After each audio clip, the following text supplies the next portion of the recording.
Hello friends, welcome to my channel. तो आज के इस वीडियो में हम पढ़ने वाले हैं फार्मास्यूटिकल ऑर्गेनिक केमिस्ट्री का यूनिट 5th, जिसका नाम है साइक्लो अल्केन्स। देखो, अल्केन्स क्या होते हैं? ऐसे हाइड्रोकार्बन्स जिनके अंदर सिंगल बॉन्ड प्रेजेंट होता है। और साइक्लो का मतलब ये होता है कि वो साइक्लिक स्ट्रक्चर में प्रेजेंट है। देखो, जैसे कि इसका एग्जांपल मैं समझाती हूँ। जैसे कि CH3 CH2 CH3, ये क्या है? हमारा प्रोपेन है। ठीक है, क्योंकि 3 कार्बन है इसलिए हमने लगाया प्रोप, और क्योंकि यहाँ पे सिंगल बॉन्ड प्रेजेंट है इसलिए हमने यहाँ पे लगाया एन, प्रोपेन। अब हम इसको साइक्लोप्रोपेन कब बोलेंगे? जब ये रिंग फॉर्म में प्रेजेंट होगा। ठीक है, इस तरह से CH2 CH2 CH2, जब ये इस तरह की रिंग बन जाती है तब हम बोलते हैं कि वो क्या है?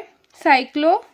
तो यहाँ पे क्या, इसका नाम क्या दे देंगे? ये पूरा रिंग मतलब जुड़ी हुई है तो इसीलिए इसको बोल दिया साइक्लो, और क्योंकि 3 कार्बन से मिलके बनी है इसलिए इसको क्या बोल दिया? साइक्लोप्रोपेन। ठीक है, अब हम पढ़ते हैं नेक्स्ट इसकी डेफिनेशन को। देखिए, साइक्लोप्रोपेन क्या होते हैं? सैचुरेटेड हाइड्रोकार्बन्स होते हैं जिसके अंदर कार्बन एटम जॉइन होता है सिंगल कोवेलेंट बॉन्ड से, और क्या बना लेता है? रिंग बना लेता है। और जिसमें जो फर्स्ट कार्बन है वो लास्ट कार्बन से क्या होता है? अटैच्ड होता है। जैसे कि आप देख सकते हैं, ये हमारा कार्बन नंबर 1 है, ये कार्बन नंबर 2 है, और ये कार्बन नंबर 3 है। तो ये जो फर्स्ट कार्बन है वो थर्ड कार्बन से क्या है? जुड़ा हुआ है बाय कोवेलेंट बॉन्ड। ठीक है, तो इसीलिए इसका फॉर्मूला क्या होता है? CnH2n होता है, और they are called alicyclic compounds, इसीलिए उन्हें क्या बोलते हैं? एलिसाइक्लिक कंपाउंड्स बोलते हैं। ठीक है, आई होप इसकी डेफिनेशन साइक्लो अल्केन्स की आपको क्लियर हो गई होगी। ठीक है, अब हम आगे बढ़ते हैं nomenclature of cyclo alkanes. Cyclo alkane का हम नामकरण कैसे कर सकते हैं? ठीक है, तो in IUPAC system of naming the prefix cyclo is added to the corresponding alkanes. जब हम IUPAC नेमिंग करते हैं तो हम आगे कोई सा भी कंपाउंड है वो अगर साइक्लिक है तो उसके आगे क्या लगा देते हैं? साइक्लो लगा लेते हैं एज अ प्रीफिक्स। ठीक है, जो आगे लगता है उसको हम बोलते हैं प्रीफिक्स, और जो पीछे लगता है उसको हम बोलते हैं suffix. Now the cyclo alkanes with 3 carbon atom is called cyclopropane. अगर ऐसा साइक्लो अल्केन जिसके अंदर 3 कार्बन एटम प्रेजेंट है और वो साइक्लिक फॉर्म में है तो हम बोलेंगे साइक्लोप्रोपेन है वो। ठीक है, एंड विथ 4 कार्बन एटम, अगर 4 कार्बन एटम है तो साइक्लोब्यूटेन, और इसी तरह से अगर 5 कार्बन है तो साइक्लोपेंटेन, 6 कार्बन है तो साइक्लोब्यूटेन। ठीक है, एंड सो ऑन। तो अब हम देख लेते हैं इसके फिगर्स को। देखो, साइक्लोप्रोपेन का ये स्ट्रक्चर होता है, इसमें 3 कार्बन एटम होते हैं और ये साइक्लिक स्ट्रक्चर में प्रेजेंट होता है, और सब सिंगल कोवेलेंट बॉन्ड से एक दूसरे से जुड़े हुए होते हैं। ठीक है, अब साइक्लोब्यूटेन क्या होता है? इस तरह से स्क्वायर फॉर्म होता है, क्योंकि इसमें 4 कार्बन एटम है इसीलिए हमने इसको बोल दिया ब्यूटेन, और ये साइक्लिक स्ट्रक्चर में इसीलिए हमने बोल दिया इसको साइक्लोब्यूटेन। इसी तरह से साइक्लोपेंटेन में 5 कार्बन एटम की रिंग होती है। ठीक है, ये हमारा था इनका स्ट्रक्चर। ठीक है, अब हम पढ़ते हैं symbolic representation of cyclo alkane. Symbolic यानी कि सिंबल के थ्रू हम कैसे रिप्रेजेंट करते हैं। देखिए, ये है हमारा साइक्लोप्रोपेन। ठीक है, ये है हमारा साइक्लोब्यूटेन, एंड ये है हमारा साइक्लोपेंटेन। ठीक है, ये हमारे 3 कार्बन से अगर मिलके बना है तो वो हो जाएगा प्रोपेन। अगर 4 कार्बन है, ये यहाँ पे जो कॉर्नर पे क्या रिप्रेजेंट करता है? हमारा C, कार्बन कार्बन कार्बन, तो यहाँ पे 4 कार्बन है तो ये हो जाएगा साइक्लोब्यूटेन। और इसी तरह से अगर 5 कार्बन एटम है यहाँ पे इस तरह से 1 2 3 4 5, तो ये हो जाएगा हमारा साइक्लोपेंटेन। ठीक है, तो ये हमारा क्या हो गया? नॉमेनक्लेचर हो गया साइक्लो अल्केन्स का। अब हाइब्रिडाइजेशन क्या होता है इनका? साइक्लो अल्केन्स का हाइब्रिडाइजेशन होता है sp3 हाइब्रिडाइजेशन होता है। ठीक है, अब जैसा कि मैंने आपको बताया, यहाँ पे एन अगर लग जाता है, ठीक है, सफिक्स में, तो वो सिंगल बॉन्ड को रिप्रेजेंट करेगा। ENE लग जाता है तो डबल बॉन्ड को रिप्रेजेंट करेगा, और YNE लग जाएगा तो ट्रिपल बॉन्ड को रिप्रेजेंट करेगा। ठीक है, इस तरह से हम इसकी साइक्लो अल्केन्स की नॉमेनक्लेचर कर सकते हैं। अब हम पढ़ते हैं next physical properties of cyclo alkanes. ठीक है, देखिए, ये है हमारी फिजिकल प्रॉपर्टीज साइक्लो अल्केन्स की। ठीक है, साइक्लो अल्केन्स और साइक्लोब्यूटेन्स जो होते हैं वो गैस फॉर्म में होते हैं रूम टेम्परेचर पे, ठीक है। और जो बाकी के आगे यानी कि साइक्लोब्यूटेन के बाद क्या आता है, साइक्लोपेंटेन, साइक्लोहेक्सेन, हेप्टेन, ये सारे जो है वो क्या होते हैं, लिक्विड्स होते हैं रूम टेम्परेचर पे, ठीक है। अब साइक्लोअल्केन्स क्या होते हैं, इनसॉल्युबल इन वाटर, यानी कि वाटर में सॉल्युबल नहीं होता है, पर जो ऑर्गेनिक सॉल्वेंट जैसे कि इथेनॉल और ईथर होता है उसमें हम प्रेजेंट होते हैं, मतलब उसमें डिसॉल्व हो जाते हैं हमारे साइक्लोअल्केन्स, ठीक है। अब साइक्लोअल्केन्स का जो मेल्टिंग पॉइंट और बॉइलिंग पॉइंट होता है वो ग्रेजुअली इंक्रीज होता है जैसे जैसे मॉलिक्यूलर वेट बढ़ता है, ठीक है। तो जैसे जैसे मॉलिक्यूलर वेट यानी कि जितना ज़्यादा कॉम्प्लेक्स कंपाउंड होगा उतना ही ज़्यादा उसका बॉइलिंग पॉइंट और मेल्टिंग पॉइंट होगा, ठीक है। अब हम पढ़ते हैं नेक्स्ट स्टेबिलिटीज़। स्टेबिलिटीज़ में हम थ्योरीज पढ़ते हैं स्टेबिलिटीज़ को जानने के लिए कि साइक्लोअल्केन्स की स्टेबिलिटी हम कैसे पता कर सकते हैं। तो सबसे पहली थ्योरी दी थी हमारी बेयर्स ने, जिनका नाम पूरा नाम क्या था, एल्डोफ वॉन बेयर। 1885 में इन्होंने थ्योरी दी थी। ये थ्योरी क्या बोलती है, ये एंगल डिस्टॉर्शन के बारे में मतलब बताती है, ठीक है, कि एंगल कैसे डिस्टॉर्ट होता है, यानी कि मतलब उसमें कुछ खराबी आ जाती है एंगल में, तो वो एंगल डिस्टॉर्शन से किस तरह से स्टेबिलिटी अफेक्ट होती है वो इस थ्योरी में हम जानेंगे, ठीक है। तो इसमें हम पढ़ने वाले हैं एंगल स्ट्रेन के बारे में, और ये एंगल स्ट्रेन का हमारा फॉर्मूला है, इसको अभी आगे अपन पढ़ेंगे, ठीक है। अब हम पढ़ते हैं आगे कि मेन पोस्टुलेट्स क्या थे हमारे बेयरस्टेन थ्योरी के, ठीक है। तो सबसे पहला पोस्टुलेट क्या था, जितने भी साइक्लोअल्केन्स होते हैं वो प्लेनर मॉलिक्यूल्स होते हैं, यानी कि वो 2D प्लेन में प्रेजेंट होते हैं, ठीक है। अब any deviation of bond angle from the normal tetrahedral value cause the strain in the ring, this is called angle strain. यानी कि अगर कोई डेविएशन होगा हमारा बॉन्ड एंगल में, ठीक है, यानी कि कुछ चेंजेस आएंगे बॉन्ड एंगल में, मतलब नॉर्मल जो बॉन्ड एंगल होता है वो 109 डिग्री 28 मिनट्स होता है, बट अगर इससे अलग कुछ हो रहा है तो वहाँ पे क्या प्रोड्यूस होगा, एंगल स्ट्रेन प्रोड्यूस होगा। इसका एग्जांपल मैं आपको बताऊंगी अभी आगे, ठीक है। जब हम एग्जाम्पल पढ़ेंगे तो आपको और भी ज़्यादा क्लियर हो जाएगा। अब जितना ज़्यादा एंगल स्ट्रेन होता है उतनी ज़्यादा इंस्टेबिलिटी होती है रिंग के अंदर, ठीक है। अब higher the stability of ring, जितनी ज़्यादा स्टेबल होगा रिंग उतना ही उसमें greater the ease of formation, उतनी ही आसानी से वो फॉर्मेशन यानी कि बन जाएगा वो कंपाउंड, ठीक है। इसको हम बेसिकली कह सकते हैं कि जितना कम एंगल स्ट्रेन उतनी ही ज़्यादा स्टेबिलिटी, यानी कि ये इन्वर्सली प्रोपोर्शनल है एंगल स्ट्रेन स्टेबिलिटी के, ठीक है। इसका मतलब ये है कि अगर अपने को कंपाउंड में स्टेबिलिटी चाहिए तो उसमें एंगल स्ट्रेन नहीं होना चाहिए।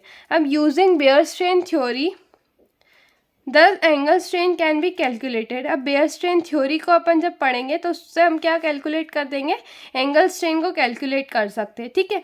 एंगल स्ट्रेन यानी कि कितना डिस्टॉर्शन हुआ है हमारे बॉन्ड एंगल में, उसके बारे में हम पढ़ेंगे इस थ्योरी के अंदर, ठीक है। अब आगे देखते हैं इसका एग्जाम्पल। जैसा कि मैंने आपको बताया था मैं एग्जाम्पल के थ्रू आपको एक्सप्लेन करूँगी। तो देखो यहाँ पे हम साइक्लोप्रोपेन का एग्जाम्पल लेते हैं। देखिए ये हमने ले लिया साइक्लोप्रोपेन, ठीक है, CH2 ओके। तो ये हमारा साइक्लिक स्ट्रक्चर है, कोवेलेंट बॉन्ड से एक दूसरे से जुड़ा होता है। इसको अगर हम इस तरह से सिंबॉलिक रिप्रेजेंटेशन देखें तो इसका इस तरह से होता है, ठीक है। अब एंगल स्ट्रेन क्या होता है, नॉर्मल कितना होना चाहिए हमारा बॉन्ड एंगल 109 डिग्री 28 मिनट्स होता है, पर यहाँ पे एक्सेप्शन ये है कि यहाँ पे जो बॉन्ड एंगल होता है यहाँ पे वो कितना होता है 60 डिग्री होता है, ठीक है। तीनों साइड क्या होता है 60 होता है। होना कितना चाहिए यहाँ पे 109 डिग्री 28 मिनट्स होना चाहिए, जो कि हमारा देखो इस तरह से ऐसा, ये यहाँ से लेके यहाँ तक का जो है वो है हमारा 109 डिग्री 28 मिनट्स, इतना होना चाहिए। पर यहाँ पे एंगल स्ट्रेन प्रोड्यूस हुआ है, यानी कि उसमें खिंचाव हुआ है, क्योंकि ये रिंग को क्लोज करना था। अगर इतना ज़्यादा हमारा बॉन्ड एंगल होगा तो हमारी रिंग क्लोज नहीं हो पाएगी, पर अपने को तो क्लोज्ड स्ट्रक्चर चाहिए ना, इसीलिए ये क्या करता है अपने आप को थोड़ा सा इस तरह से यहाँ से ऐसा हो जाता है। तो यहाँ पे यहाँ से लेके यहाँ तक जो हुआ तो वो क्या हुआ, एंगल स्ट्रेन होने की वजह से हुआ, ठीक है। तो यहाँ पे हमारा कितना हो गया 60 हो गया ये। तो अब एंगल स्ट्रेन कैसे हम कैलकुलेट करते हैं, एंगल स्ट्रेन का फॉर्मूला होता है angle strain is equals to 109, जो हमारा मेन जो होना चाहिए उतना बॉन्ड एंगल, माइनस क्या होता है, माइनस होता है हमारा इंटरनल बॉन्ड एंगल, यानी कि जो अपना जो रियल में होता है वो, ठीक है, इंटरनल बॉन्ड एंगल अपॉन 2। तो यहाँ पे जब हम कैसे कैलकुलेट करेंगे, 109.28 माइनस यहाँ पे इंटरनल बॉन्ड एंगल क्या है, 60 है, ठीक है, यहाँ पे साइक्लोप्रोपेन के केस में, ठीक है, साइक्लोप्रोपेन के केस में। अब यहाँ पे डिवाइडेड बाय 2 कर दिया तो क्या हो जाएगा, ये हमारा लगभग कितना आता है, 24.44 मिनट्स आता है, सॉरी 24.4 डिग्री 44 मिनट्स आता है इसका, ठीक है। ये क्या आ गया, हमारा एंगल स्ट्रेन आ गया। इस तरह से हम दूसरे कंपाउंड्स के भी एंगल स्ट्रेन को कैलकुलेट कर सकते हैं। चलिए ये जो बातें लिखी है ये एक बार पढ़ लेते हैं हम। यहाँ पे देखो, साइक्लोप्रोपेन के अंदर जो थर्ड कार्बन एटम होता है वो इक्विलेटरल ट्रायंगल के कॉर्नर्स पे प्रेजेंट होते हैं। 3 कार्बन एटम जो होते हैं वो इक्विलेटरल ट्रायंगल के कॉर्नर्स पे प्रेजेंट होते हैं। Therefore the carbon carbon carbon bond angle जो होता है हमारा 60 डिग्री होता है, जैसा कि मैंने आपको अभी बताया। This implies that the normal tetrahedral angle, जो नॉर्मल टेट्राहेड्रल एंगल होता है वो होता है 109 degree 28 minute between the 2 bonds involve, it is reduced to 60। ये कैसा हो जाता है, 60 तक आ जाता है। Hence the angle strain in cyclopropane is calculated as, तो इस तरह से हम प्रोपेन का बॉन्ड एंगल स्ट्रेन कैलकुलेट कर सकते हैं। तो ये आता है 24 डिग्री 44 मिनट्स, ठीक है। इसी तरह से दूसरे कंपाउंड्स का भी एंगल स्ट्रेन हम निकाल सकते हैं। देखिए जैसे कि यहाँ पे साइक्लोब्यूटेन सबसे पहले साइक्लोप्रोपेन का यहाँ पे लास्ट में दे रखा है। ये 3 कार्बन कंपाउंड होता है, कितना होना चाहिए, normal tetrahedral angle 109 degree 28 minutes होना चाहिए, पर यहाँ पे 60 होता है, ठीक है। तो ये हमने यहाँ पे कैलकुलेट कर दिया, इसमें इतना एंगल स्ट्रेन होता है। इसी तरह से नेक्स्ट हम बढ़ेंगे साइक्लोब्यूटेन की तरफ। 4 कार्बन एटम प्रेजेंट है, तो यहाँ पे एंगल बनेगा 90 डिग्री, ठीक है। तो बॉन्ड एंगल कितना हो गया, 90 डिग्री। यहाँ पे ये नॉर्मल टेट्राहेड्रल एंगल ले लिया हमने, और यहाँ पे जो एक्चुअल एंगल था वो ले लिया। तो जब हमने इसको कैलकुलेट करा तो इसकी ये वैल्यू आ गई। इस तरह से आप ये दोनों भी देख लीजिएगा, दोनों को कैलकुलेट करके देखिएगा, ठीक है। यहाँ पे साइक्लोप्रोपेन भी कैलकुलेट कर सकते हैं, साइक्लोहेक्सेन भी कैलकुलेट कर सकते हैं, ठीक है, क्योंकि हमको इसके जो बॉन्ड एंगल्स है वो हमें पता है, ठीक है। अब हम आगे बढ़ते हैं। बेयरस्टेन थ्योरी जो थी, according to Baeyer strain theory, stability of cycloalkane की स्टेबिलिटी को कैसे कर सकते हैं कि जितना कम एंगल स्ट्रेन होगा उतना ही कंपाउंड स्टेबल होगा, ठीक है। देखो ये stability is inversely proportional to angle strain, तो जितनी ज़्यादा स्टेबिलिटी होगी उतना ही, मतलब जितना कम एंगल स्ट्रेन होगा उतनी ज़्यादा स्टेबिलिटी होगी। तो सबसे कम एंगल स्ट्रेन हमारा किसका आया है, साइक्लोपेंटेन का आया है, ठीक है। फिर उससे ज़्यादा यानी कि इसका सबसे कम है, यानी कि ये सबसे ज़्यादा स्टेबल है, ठीक है। अब इससे ज़्यादा किसका आया है, साइक्लोहेक्सेन का आया है, ठीक है। अब इससे ज़्यादा किसका आया है, इसका आया है साइक्लोब्यूटेन का, और सबसे ज़्यादा आया है हमारा साइक्लोप्रोपेन का, ठीक है। तो यहाँ पे हम क्या देख सकते हैं कि सबसे कम आया है हमारी स्टेबिलिटी किसकी है, ये साइक्लोप्रोपेन की सबसे कम स्टेबिलिटी है, उससे ज़्यादा साइक्लोब्यूटेन की है। बट यहाँ पे एक एक्सेप्शन है कि यहाँ पे जो साइक्लोहेक्सेन होता है वो उसकी साइक्लोपेंटेन से ज़्यादा होती है स्टेबिलिटी, ठीक है। तो ये यहाँ पे हमने स्टेबिलिटी का देख लिया यहाँ पे कि किस तरह से स्टेबिलिटी बढ़ती है। अब कुछ लिमिटेशंस होती है बेयरस्टेन थ्योरी की। दिस थ्योरी, ये जो थ्योरी है सिर्फ लोअर साइक्लोअल्केन्स में ही एप्लीकेबल है, ठीक है। Baeyer's was not able to explain the effect of angle strain on larger ring, यानी कि सिर्फ साइक्लोअल्केन्स के जो लोअर फॉर्म्स हैं यानी कि साइक्लो प्रोपेन ब्यूटेन ये यहाँ तक ही एप्लीकेबल है। फिर जब हम आगे जाते हैं तो यहाँ पे कुछ गड़बड़ आने लग जाती है। इसी कारण से हम इसको इसकी जो स्टेबिलिटी है आगे बड़े जो साइक्लोप्रोपेन्स होते हैं उनकी, सॉरी साइक्लोअल्केन्स होते हैं, उनकी स्टेबिलिटी को हम नहीं पता कर सकते हैं, ठीक है ना। According to Baeyer, cyclopropane should be much stable than, मतलब ये जैसा कि मैंने बताया कि साइक्लोपेंटेन जो होता है वो ज़्यादा स्टेबल होता है साइक्लोहेक्सेन से। ठीक है, तो ये एक लिमिटेशन हो गई। एक लिमिटेशन हमने पढ़ ली कि ये लोअर साइक्लो अल्केन्स के लिए ही अप्लाई की जाती है ये वाली थ्योरी। ठीक है, लार्ज रिंग सिस्टम के लिए हम इसको अप्लाई नहीं कर सकते। ठीक है, next, higher cyclo alkanes do not follow this rule. जैसा कि मैंने आपको बताया साइक्लोहेप्टेन, साइक्लोहेक्सेन, ठीक है, आर मोर स्टेबल। ठीक है, तो इसमें ये थ्योरी एप्लीकेबल नहीं है। Now they do not give ring opening reaction, ये रिंग ओपनिंग रिएक्शंस नहीं देते हैं लाइक साइक्लोप्रोपेन। ठीक है, ये कुछ लिमिटेशंस थी हमारी बेयरस्ट्रेन थ्योरी की। अब हम आगे बढ़ते हैं नेक्स्ट थ्योरी की तरफ, यानी कि एक क्या थी, एक तरह का मॉडिफिकेशन था। ठीक है, कॉल्सन एंड मॉडफिट मॉडिफिकेशन। ठीक है, अब ये जो मॉडिफिकेशन था, मतलब एक तरह की थ्योरी थी जिसको हम बेंट थ्योरी भी बोलते हैं और बनाना बॉन्ड थ्योरी भी बोलते हैं। पर ये थ्योरी जो थी ये सिर्फ साइक्लोप्रोपेन पर ही एप्लीकेबल थी। ठीक है, ये इसका क्या है, लिमिटेशन है। अब the concept of maximum overlapping of carbon orbitals, यानी कि कार्बन एक दूसरे से अलग अलग ऑर्बिटल्स के द्वारा जुड़ा हुआ होता है। ठीक है, इसको बनाना बॉन्ड थ्योरी क्यों बोलते हैं, क्योंकि बनाना के शेप के यहाँ पे बॉन्ड्स बनते हैं। ठीक है, अब ये जो थ्योरी थी ये क्या एक्सप्लेन करती है, साइक्लो अल्केन की स्टेबिलिटी को एक्सप्लेन करती है, और स्पेशली किसकी स्टेबिलिटी को एक्सप्लेन करती है, साइक्लोप्रोपेन की। It is based on the greater the overlapping of atomic orbital stronger is the bond, यानी कि जितना ही ज़्यादा अच्छी ओवरलैपिंग होगी उतना ही स्ट्रॉन्ग बॉन्ड बनेगा। ठीक है, देखो जैसे कि यहाँ पे ये एक कार्बन है, ये दूसरा कार्बन है, तो यहाँ पे इस तरह से sigma overlapping, sigma bond overlapping यहाँ पे की गई है जो कि स्ट्रॉन्ग होती है as compare to pi bond. Pi bond की जो ओवरलैपिंग होती है वो वीक होती है। ठीक है, ये इस तरह से यहाँ पे जुड़े हुए होते हैं वीक बॉन्ड से। बट साइक्लोप्रोपेन, इन साइक्लोप्रोपेन के अंदर क्या होता है, बैंड बॉन्ड फॉर्म होता है which is the intermediate between sigma and pi bond. ठीक है, जो कि सिग्मा पाई बॉन्ड का इंटरमीडिएट होता है बैंड बॉन्ड। ठीक है, यहाँ पे देखो जैसे कि ये साइक्लोप्रोपेन है, यहाँ पे CH3, यहाँ पे ये कितना बॉन्ड एंगल है 109 डिग्री 28 मिनट्स, बट यहाँ पे एंगल स्ट्रेन की वजह से ये हो जाता है 104 डिग्री तक। तो यहाँ पे ये जहाँ पे ये मेन हमारा एक्सिस है, तो ये एक्सिस से ऊपर बॉन्ड बनता है। ठीक है, ठीक है, ये इस तरह से यहाँ पे, तो ये इस तरह का बनाना शेप का हमें दिखाई देता है, इसीलिए इसको हम क्या बोलते हैं, बनाना बॉन्ड थ्योरी बोलते हैं। ठीक है,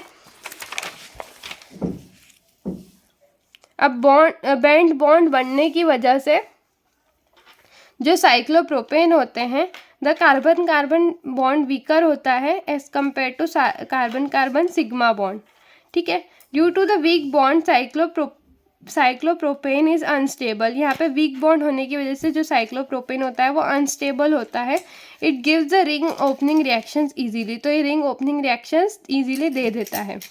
ठीक है, in cyclopropane carbon carbon carbon bond angle is decrease slightly, तो यहाँ पे डिक्रीज कितना होता है 109 डिग्री 28 मिनट्स होना चाहिए, पर डिक्रीज होके कितना हो जाता है 104 डिग्री हो जाता है।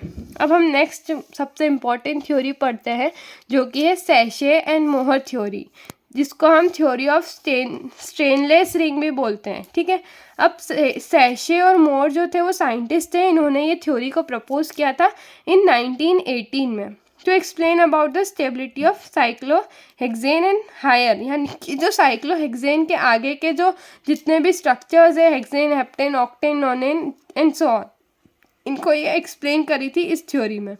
ठीक है, अकॉर्डिंग टू बेयर्स, ठीक है, बेयर ने क्या बोला था कि member higher than cyclopentane should be increasingly unstable.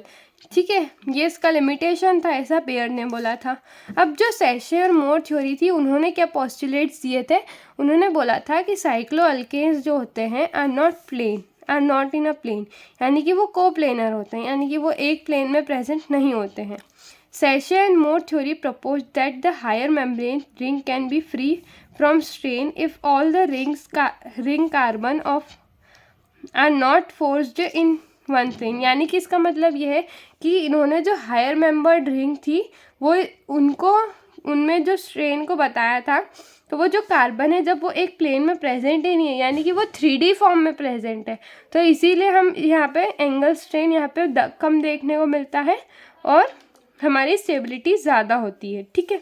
They exhibit in two non planar folded and plugged